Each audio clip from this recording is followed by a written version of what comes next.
another guest. Jenny Finn is the head of school of Springhouse Community School in the US.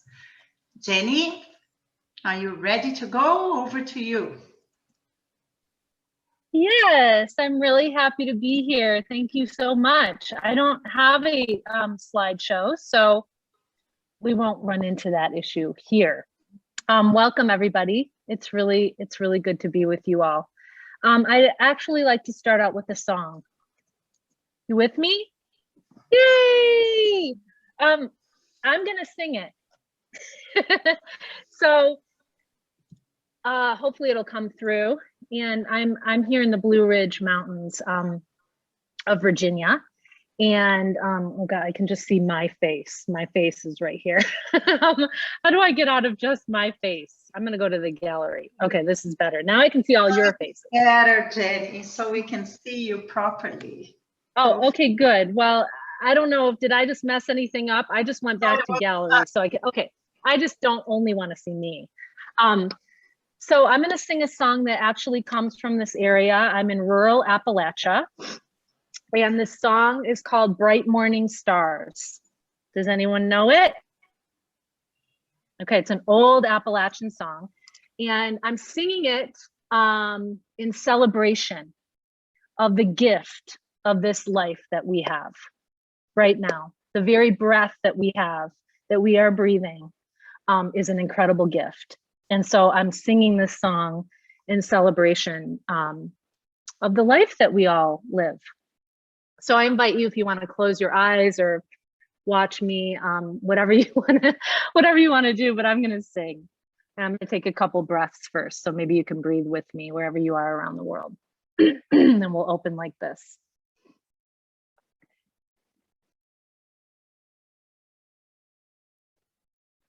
Bright morning stars are rising.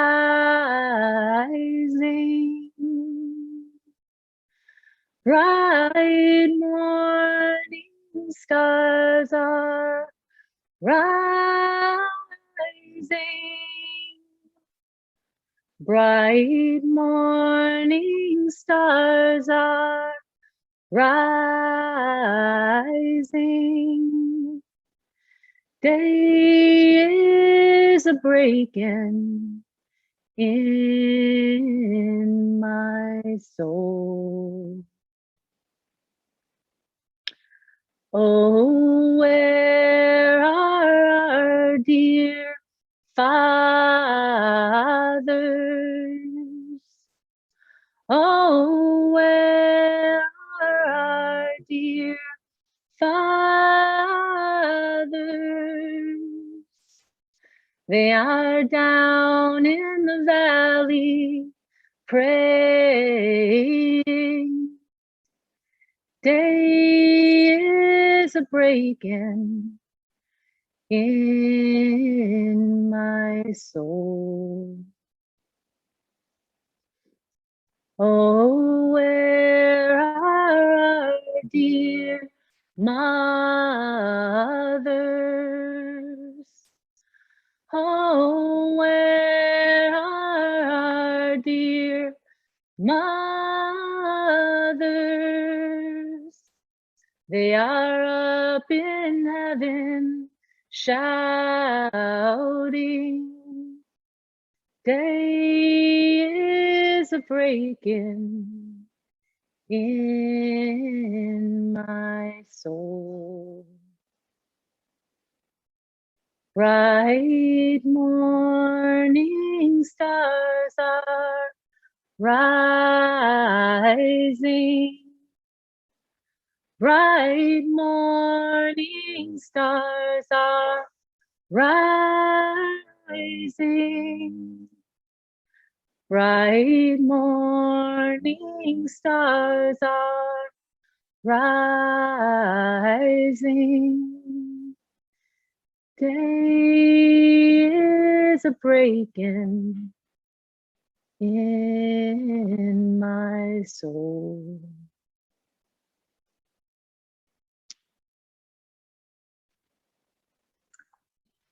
Thank you. Thank you all so much. Yay! Beautiful. Yes. Oh my God, I love you all already. So thank you for listening and being with me. And before I start talking, I don't know how much time I have left, so somebody just tell me, but I would love to for everyone to type in the chat, if you're willing, an invitation. One thing that brings you alive. For me, it's singing. I can feel my heart pounding when I sing and my voice shake. But what's something that brings you alive? And after you type it, I invite you to look and just see what other people are saying. And I'll type mine in and just take a look here before I start talking. I don't want to distract you from all of these amazing things. Oh my gosh. Oh my God, you all are amazing. I am definitely in the right group here. Oh wow, origami, sweet. Thank you all. So I probably just have a few minutes here. I took a few notes to guide what I'm saying. I'm from Springhouse. I'm one of the founders of Springhouse. We've been around for 8 years. And we're in the Blue Ridge here in Virginia, in Floyd, Virginia, in a really small, vibrant town. We have one stoplight in our whole county, 15,000 people in the whole county, has a vibrant music and art scene and local food scene here. So lots of people have been here for generations, and then many people come from other places. So it's ripe ground for a place like Springhouse to be born. And Springhouse, like I said, was born 8 years ago in the basement of an Ecovillage community center. It had all of this infrastructure, and this Ecovillage gave us the basement to use for several years and also helped fund us, along with some other folks, to get started.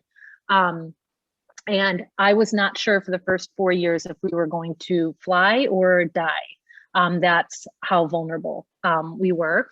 And of course, we're still vulnerable because what we're doing is really on the cutting edge. And what are we doing? The vision of Springhouse is to build regenerative culture where all people feel connected to the vitality within themselves, between each other, and with the planet. That is as we all know, right, a mighty, mighty vision. And how do we do that? Well, it's our mission. Our mission is how we walk into that vision, how we walk toward it.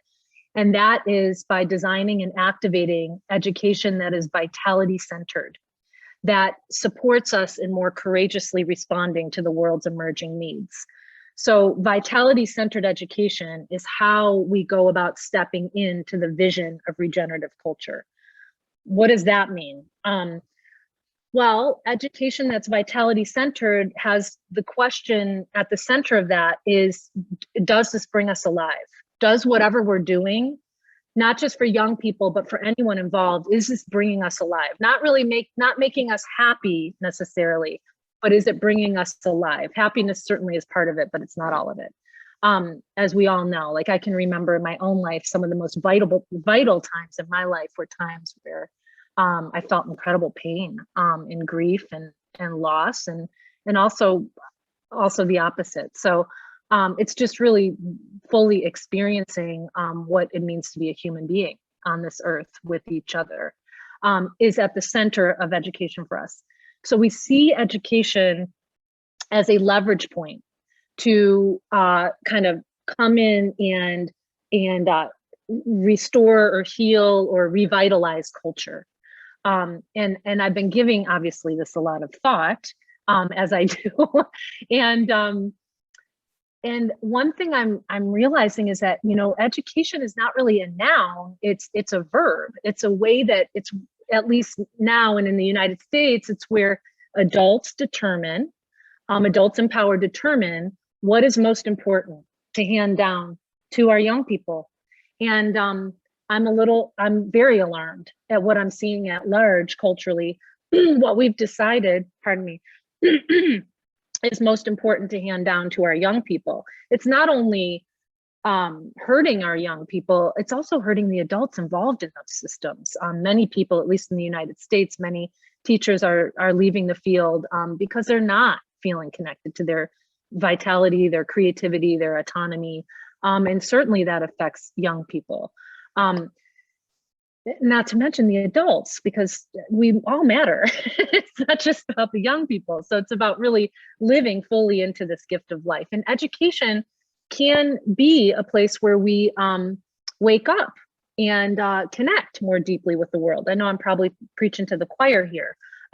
So that's really what's at the heart of Springhouse is regenerative culture and designing vitality-centered education within Springhouse, but then we also share it globally. And I'll talk a little bit about that in a minute. But vitality-centered education, just to say a few things about it, it's holistic, not surprising. It is ecocentric in its approach to human development. So if you're wondering what does that mean, I would look to the work of Dr. Bill Plotkin. Is one person I would look to look at an ecocentric framework for human development that includes human nature and also earth culture. So that's part of vitality-centered education. And then finally, of course, you would not be surprised that it's place-based. How vitality-centered education looks as a verb is 5 design principles that we've articulated that aren't ours. They're not ours. They're as old as the earth, but we've articulated, we practice, and we now share. It gives us a framework to work with others in design. So those 5 principles, the fundamental foundational principle that we honor as best we can is that we take care of vulnerability. So we take care of vulnerability at all costs, within our community, within ourselves. It starts with ourselves, and in our community and beyond. And having that as a guiding principle actually makes a huge difference in and of itself. And then secondarily, our next principle is to cultivate personhood. So if any of you are wondering, I'll type in here, let me put my glasses back on so I don't get it wrong. This is the website for our online curriculum that's open to anyone, whether you're in our design labs or not. So if you want to learn more about, well, what does cultivate personhood mean? What does she mean by that? There's a whole lot there that you could spend hours, days, maybe years on looking at that. So take care of vulnerability, cultivate personhood in a lot of different ways that are pretty nuanced actually at Springhouse. And then build beloved community is our third practice that we engage in a lot of different ways, singing, dancing, shared leadership structures, a funding model that's regenerative, organizational structure that's regenerative. There's all kinds of ways we do that. And then the 4th principle is respecting the wisdom of the earth.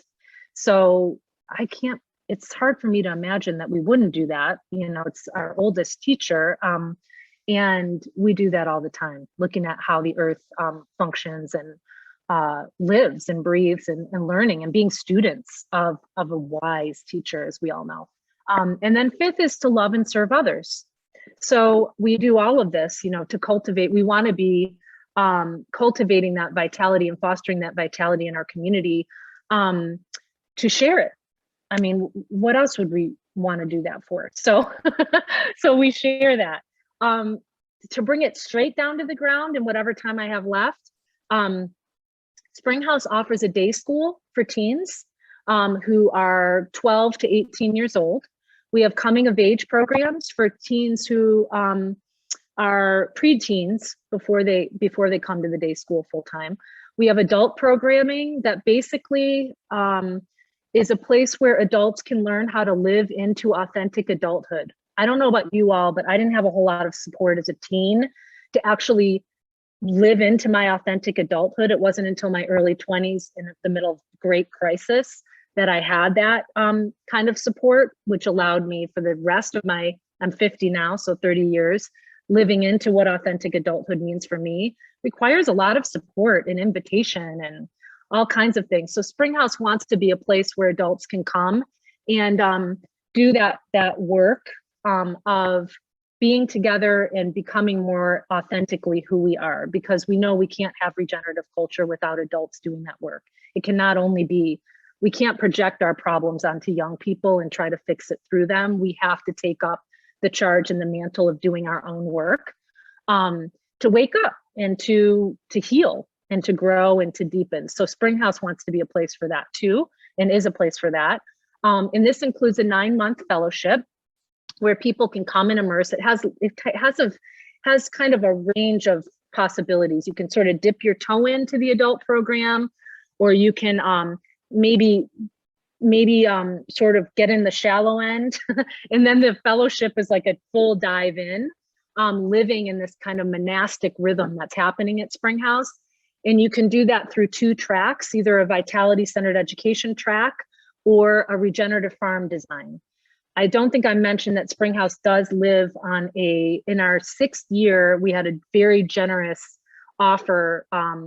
2 people came forward and bought us a permanent location, which includes an 11-acre farm and an absolutely beautiful building that used to be a Chinese medicine clinic here in the Blue Ridge. So now we are so grateful every day that we're in this place. So as a fellow, you can study either of those, and you can be any age as an adult. We have many different ages that come into that. We also offer opportunities for collective liberation work. Last year, we offered a lot in terms of anti-racism work, white privilege work, LGBTQ studies for teens and for adults. So we have that element. This year, we're moving into more of a place-based land exploration here in the Blue Ridge. And then finally, we have the Source Design Network, and I shared that website with you. Source design is what we call the design that Springhouse is an example of. So the beauty of the Source Design Network is we have source design labs that are small and intimate. We don't take more than 12 people in those labs. They're usually full. We have 1 or 2 spots left for the fall. And people come together and work with these principles in their own places and support each other. And then the network keeps us all connected over time by offering support opportunities for those who want to put vitality at the front and center of their lives and their communities. It feels weird talking this long, but those are the things that we're doing on the ground. And then I think finally, I just will say that, when you start fostering vitality at the center of design, your own life, maybe you all know this, or in the design of your community or organization, it doesn't really pick or choose what it flows into. So the vitality starts to flow, and then we listen closely and we respond. It's that emergent design kind of thing happening. And so this year, we're really moving into some changes around our curriculum. The vitality is really further aligning our curriculum with it. And it's also, it's reorganized us in our organizational structure to help us get more efficient and true in who we are. And then finally, it's moved us from a tuition-based model, which is what we were, and now we're moving more into an investment model where money is simply a resource that supports Springhouse. And with anyone involved in Springhouse, it's just a conversation around money. And so it feels like a risk to us, but I'm not actually sure how risky it is for us, because the generosity really flows into Springhouse in a way that keeps me grateful every day and is kind of a miracle every day. So thank you, Jenny. That's so interesting. I could keep hearing you much longer. We have 2 questions from the chat, so you can address them. Robert is asking if you could tell us what the labs include. We have another one. Please describe what you mean by monastic rhythm. And also, are day schools for teens a form of high school or something complementary to a high school? Maybe you can address them and then we move forward. Okay, and if you have other questions, you can still bring them on the chat, and Jenny can respond directly there afterwards. Great, wonderful. I'll answer these quickly. So this is a high school. So teens graduate with a diploma and a transcript. We're a pilot school with the Mastery Transcript Consortium. If you don't know what that is, I think they're mastery.org. Okay, I'll put my links in after. Thanks for letting me know, Christian. Yes, it is a high school transcripts. Our students do all kinds of things. They go to college, they go wander around lost for a while, they go to directly into work, they go to Mexico and learn Spanish and do service work. They do all kinds of different things. And then the next question, we don't silo our subjects, that's for Meg. So everything, we have fields of study, we have a whole curricular structure. If anyone wants to contact me, I'll put all my information in. I can connect you with all kinds of people that there's incredible structure that goes into Springhouse and amazing people that are doing it. So I'll look at all of these questions too. I know I can't answer them all, but I will in the chat and I'll connect you with people.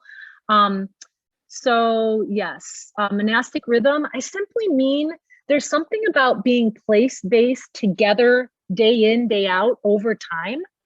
I guess that's what culture is. It's like creating culture in this sort of, we're all oriented around common shared vision and common values. We have articulated values and a whole community agreement that we organize around, and then we're in it day after day. Something different happens rather than like maybe a drop-in workshop, which is a lot of the work I used to do in Colorado, like a workshop or a retreat. Not that those are bad, but it's just fun to be in an experiment that's more long-term.